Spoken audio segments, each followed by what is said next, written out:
9 number का समझाता हूं, ध्यान से सुनो। 9 और 10 दोनों सॉल्व कराऊंगा, ध्यान से देखो। जिसको समझना है समझ लो, जिसको थोड़ा थोड़ा आता है वो लिख भी सकते हो साथ साथ। क्या दिखा है? इंटीग्रेशन 1/3 और ऐसे लिखा है, यहाँ पे 3 लिखा है, ये x है इंटू डी एक्स।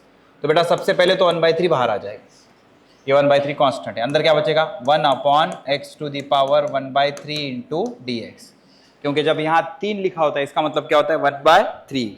ये प्लस 1/3 ऊपर जाके -1/3, तो ये 1/3 integration x⁻⁻1/3 into d x. तो ये 1/3 का 1/3, इसको क्या लिखेंगे? x⁻⁻1/3 plus 1 -1/3 plus 1 plus c।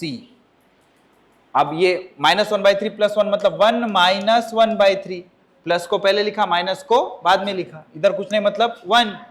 तो क्या होगा? क्रॉस मल्टीप्लीकेशन 3 - 1/3, तो कितना आ गया? 2/3। तो इसका आंसर कितना आएगा? 2/3। तो ये क्या हो गया? 1/3 x का पावर 2/3 प्लस c। तो ये 3 कैंसिल, तो क्या बचा? 1/2 x⁻² प्लस c। सही है, लिख लो इसको। अब अगर आप बोल रहे हो सर मेरे को ये नहीं आ रहा 1 - 1/3, ठीक है ना बेटा, तो बेवकूफ हो तुम। क्यों? क्योंकि तुमको ये सिखाया था पहले मैंने, तुमको तब प्रैक्टिस करना था, तो सुधर जाओ। ऐसे एक एक चीजें सीखते नहीं चलोगे तो पछताओगे। समझ में आ रहा है? सीखना पड़ेगा आपको, प्रैक्टिस करो इसकी। कौन सा ऑप्शन मैच हो रहा है? क्या हो गया? ऑप्शन ही मैच नहीं हो रहा। एक मिनट, नंबर क्या है इसका? 9 नंबर। अच्छा, सामने क्या था? 4/3 ना? अच्छा, ये 10th है ना? 10th कौन सा ऑप्शन आ रहा फिर? 4th ऑप्शन, सही है, 4th ऑप्शन। 9 ट्राई करो, चलो फटाफट।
नौ नंबर का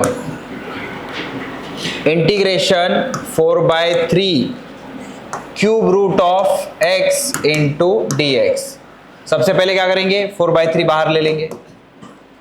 इंटीग्रेशन यहां क्या लिखेंगे? x⁻1/3 into d x. तो ये 4/3 का 4/3, फॉर्मूला क्या है? x⁻n+1/n+1 plus c। इसको साइड में लिख लो। 1 + 1/3, यहाँ कुछ नहीं मतलब 1, 3 1/3, ये समझता ना आपको? ये प्रोडक्ट बाय ये प्रोडक्ट, 3 + 1 4, तो कितना आ गया? 4/3। तो ये जैसे कि वैसा 4/3, इसका क्या आ जाएगा? x⁻⁴/3 plus c। ये और ये क्या हो गया? कैंसिल। तो x⁴/3 प्लस c। कौन सा option? First.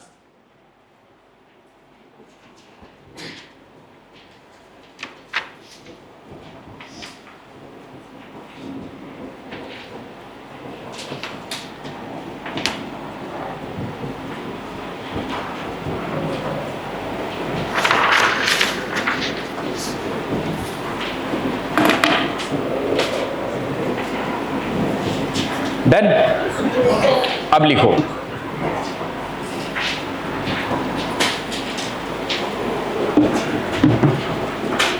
Types of integration.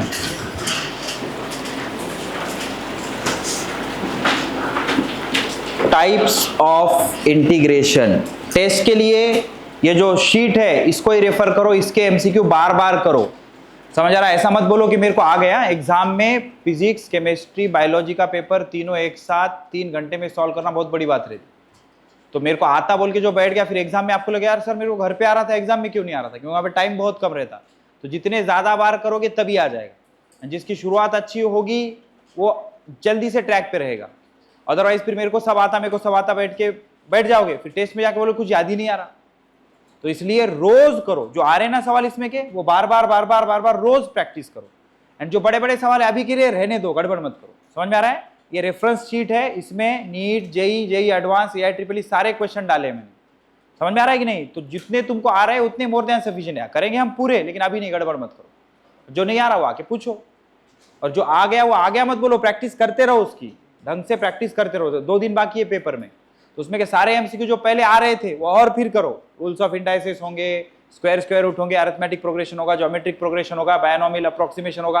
आता मत बोलो, वो 10th के जैसा नहीं रहता कि मेरे को ना सर ग्रेविटेशन मैंने प्रिपेयर कर लिया सब आता है। नहीं, आप करके देखना पड़ेगा, नहीं तो फिर एग्जाम में जाओगे फिर तब लगेगा अरे ये क्यों नहीं आ रहा मेरे को। तो प्रैक्टिस कम पड़ गई।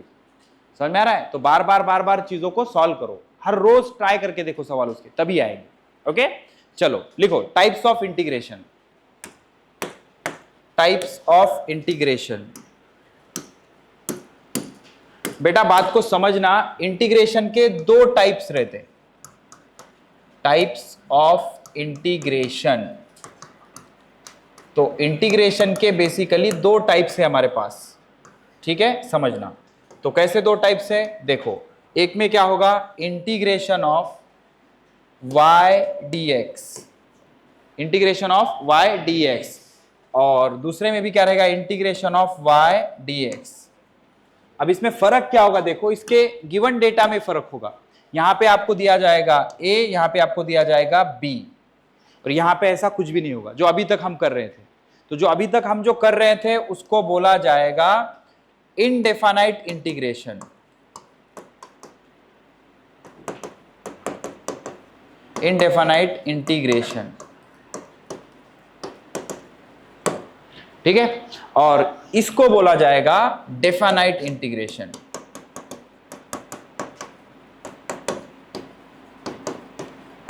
इंटीग्रेशन के कितने टाइप हो गए?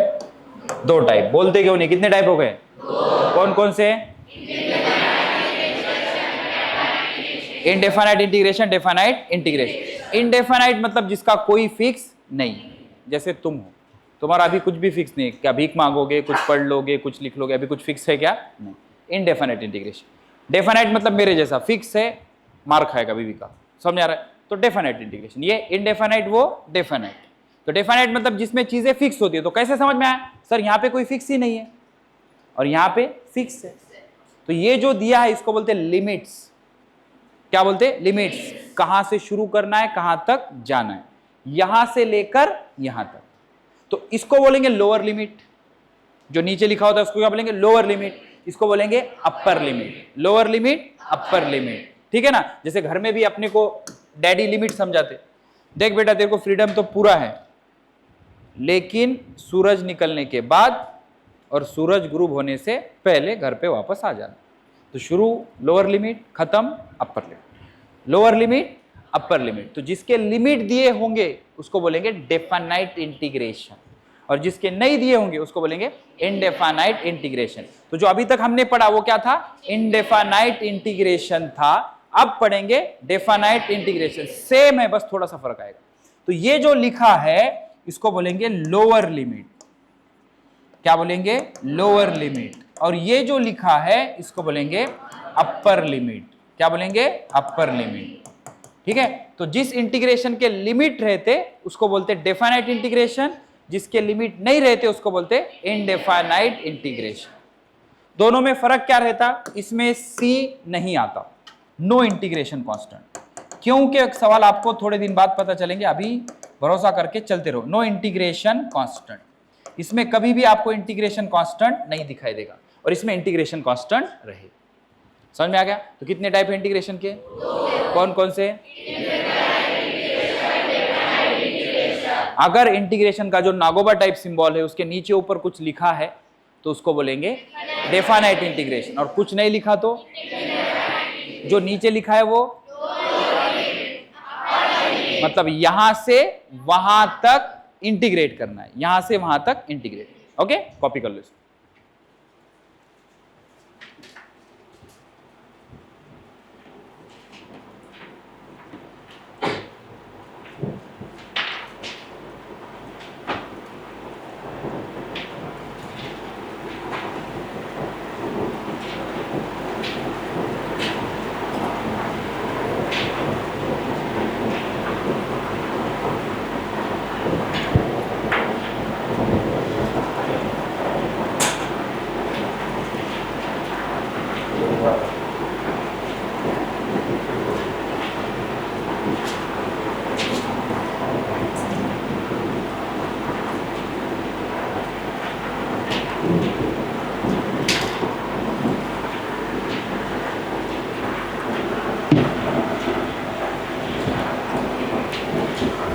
बेटा लास्ट बेंच आपका नाम क्या है? इधर से 2 नंबर। आपका योर नेम। अरे उसका नाम उसको बता देना। साक्षी, पाक्षी पी, टाक्षी टी, पाक्षी ना, हाँ टी टी, राक्षी, प्राक्षी। अच्छा हाँ ठीक है। तो बेटा वो जो है ना बाजू वाली बच्ची, वो तेरे लिए और तू उसके लिए बहुत हानिकारक है, क्योंकि तुम बहुत अच्छे दोस्त हो, एंड बहुत अच्छे दोस्त इज अ मिथ। समझ में आ रहा है कि नहीं? तो दूर बैठो बेटा, दोनों फायदे में रहोगे, बाकी आपकी मर्जी। क्योंकि तुम दोनों के चक्कर में आगे फोकस नहीं कर पा रहे हो। Both are good student, but अगर सेपरेटली रहोगे तो, एक जगह रहोगे तो दोनों एक दूसरे के लिए हानिकारक हो। तो दूर बैठो बेटा, फायदे में रहोगे। हम यहाँ पे दोस्त बनाने के लिए नहीं है, सबके लिए बता रहा हूँ, ठीक है ना? हमारे माँ बाप ने पता नहीं कहाँ कहाँ से कैसे कैसे कर्जे उठा के पैसे भरे, एंड अगर मान लो कि अपने माँ बाप के पास बहुत पैसा है, कुछ फर्क नहीं पड़ता, तो फिर करो, कोई टेंशन नहीं। क्योंकि मान लो अगर तुम्हारे माँ बाप ने तुम्हारे लिए इतना पैसा कमा के रखा है कि जैसे तुम कॉलेज पास आउट हो जाओगे फिर तुमको 2 चाबियाँ दी जाएंगी जो कमरे की होंगी, जिसमें ये भर भर के नोटों के बंडल है, तो फिर तो यार पढ़ो, वैसे तो पढ़ो भी मत, फिर चुप मजे के लिए आओ क्लास में, अरे मास्टर सो जाओ आराम से, तो मेरे को भी थोड़े पैसे दे दो यार, फिर तो सो जाओ, मैं तो अलो करूँगा, फिर मैं ऐसा पढ़ाऊँगा कि आपको उससे नींद आएगी। जेई एडवांस के सवाल पढ़ाऊँगा, वो देखते ऐसे नींद आती है। हाँ सर क्या बात है, वाह सर वाह वाह वाह, ये लो सर, वैसे समझ में आ रहा है कि नहीं?